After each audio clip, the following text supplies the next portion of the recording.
જી રવિ, ગાંધીનગરથી આપણી સાથે દુર્ગેશ પણ જોડાયેલા છે। દુર્ગેશ, મોટા ભાગના શહેરોમાં નામ આવવાની શરૂઆત, નામ જાહેર થવાની શરૂઆત થઈ ચૂકી છે। ગાંધીનગરમાં ક્યારે લાગે છે નામ જાહેર થશે?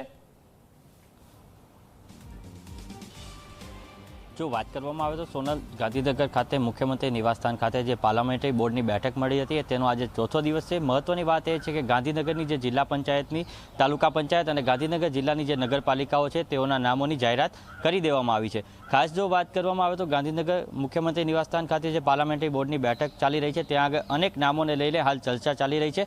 કુલ જે 15 મહાનગરપાલિકા છે તેમાંથી સુરેન્દ્રનગર અને નડિયાદ મહાનગરપાલિકાના નામ જ સત્તાવાર રીતે જાહેર કરવામાં આવ્યા છે। હાલ જે પ્રમાણે માહિતી મળી રહી છે તે પ્રમાણે અમદાવાદ, સુરત, વડોદરા અને રાજકોટના જે ઉમેદવારો છે તેઓને ટેલિફોનિક જાણ કરવાની શરૂઆત કરવામાં આવી છે, પરંતુ સત્તાવાર રીતે પાર્ટી દ્વારા હજુ આ લિસ્ટ છે જાહેર કરવામાં આવશે। આવતીકાલે છેલ્લો દિવસ છે એટલે આજ સાંજ સુધીમાં તમામ ઉમેદવારોના નામોની જાહેરાત કરી દેવામાં આવે તેવું પણ જોવાઈ રહ્યું છે। ખાસ જો વાત કરવામાં આવે તો અરવલ્લી, થરાદ, વાવ તેમજ પંચમહાલ, વડોદરા ગ્રામ્ય, સુરેન્દ્રનગર સહિત હજી જે અમુક જિલ્લાઓના જે ગ્રામ્ય વિસ્તારના નામ બાકી છે, અમદાવાદ જિલ્લા પંચાયતના નામની પણ જાહેરાત બાકી છે, અમદાવાદ મહાનગરપાલિકાઓ, સુરત મહાનગરપાલિકાઓ, જે તમામ નામોની જે યાદી બાકી છે તેને લઈને પણ હાલ ચર્ચા કરવામાં આવી રહી છે। મહત્વની વાત છે કે હજુ પણ જે મોટાભાગના જિલ્લાઓ છે તેના જિલ્લા પંચાયત હોય, તાલુકા પંચાયત હોય કે નગરપાલિકા હોય તેઓના નામની પણ જાહેરાત બાકી છે।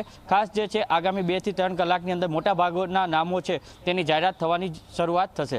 જી દુર્ગેશ, આભાર તમામ વિગતો માટે। આપ તમામનો આભાર।